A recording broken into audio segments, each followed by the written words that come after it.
let's talk about Indian Horse. The book is amazing, the movie, not so much.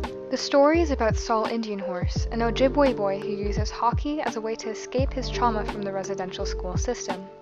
In the book, Saul's story is used to connect the audience to bigger issues that are still prevalent today, but the film exploits Saul's trauma for cheap entertainment instead of providing any valuable insight. The few things that I like about this movie are overshadowed by its many glaring issues, like how it romanticizes the residential school system and removes the emotional weight of Saul's experiences. The only way it even comes close to succeeding is through its cinematography, which is just a testament to the film's focus on theatrics over its underlying message. Also, remember this rock. This rock's important. The first thing I noticed was the visual way they depicted St. Jerome's. I remember thinking, wow, this looks like a place that I'd want to live in, but that's not the feeling you're supposed to be getting when you're looking at a residential school. Just look at how comfy this cafeteria looks.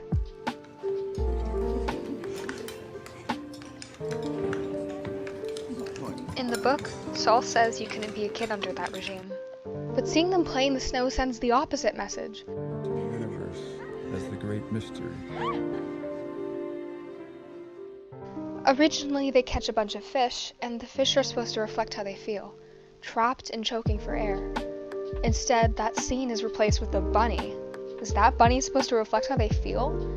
It doesn't look very miserable at all. The movie treats St. Jerome's like a place that gives Indigenous kids valuable life experiences, instead of a place that brutally rips away their identity.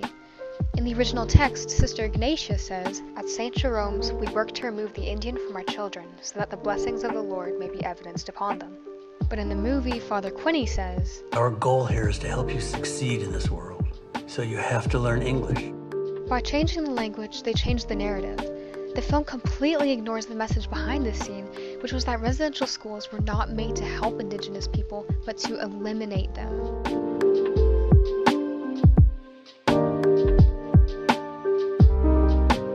What makes the book so amazing is the way that it takes the reader by hand and leads them through the character's journey as if they're the ones living through it. You feel their emotions, their loss, and their growth. But the film flattens those emotions, and instead you're left feeling dull and dissatisfied. The Moose are a confident and energetic team, but when they're attacked in the cafe, they never laugh about it. They're forced to confront the racism that they've been brushing aside for so long. The contrasting tone emphasizes the severity of the situation. But in the film, they laugh it off. It ruins the whole purpose of that scene, and without the contrast, there is no emotional impact or character development. The most annoying part of the film is the fact that it fails to recognize the connection between hockey and Saul's seer vision. They don't show Saul's vision back at God's Lake, and without that context, the gift he has with hockey just looks like your average talent. When he leaves the NHL, there's no sense of loss. His departure is supposed to show how his anger clouded his seer vision and made him forget who he was at heart. But because there's no connection to his Indigenous identity, the climax of the story falls flat.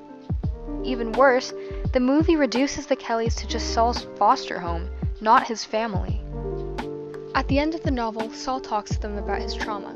This is such a crucial conversation because not only does it show how much he's grown as a character, but it opens up important real-life dialogue about the residential school system. And guess what? The movie literally doesn't even address it.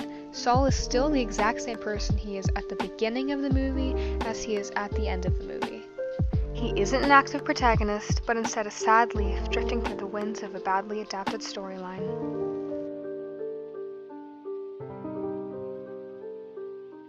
Although the movie was highly flawed, there were some parts that I thought were really well done. For example, the scene where they used the figurines to symbolize Rebecca and her sister. The return of Father Le Batelier was also really well executed. The low camera angle and dramatic lighting foreshadowed the revelation of his true character later in the film. Adding the ghosts of Saul's past self was a nice touch. I thought it was a very artistic way to show him reflecting on his past.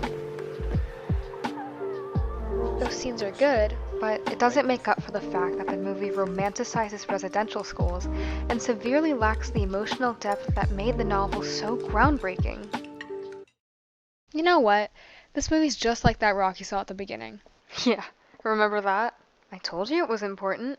It's the rock that doesn't show up for the entire film, except for the very end to create a false sense of emotional depth. Just like that rock, this movie attempts to further the conversation about Canada's anti-Indigenous history, but instead it's just a shallow film that pretends to add valuable input. The underlying message of the novel is reduced to surface-level entertainment, which is a slap in the face to residential school survivors.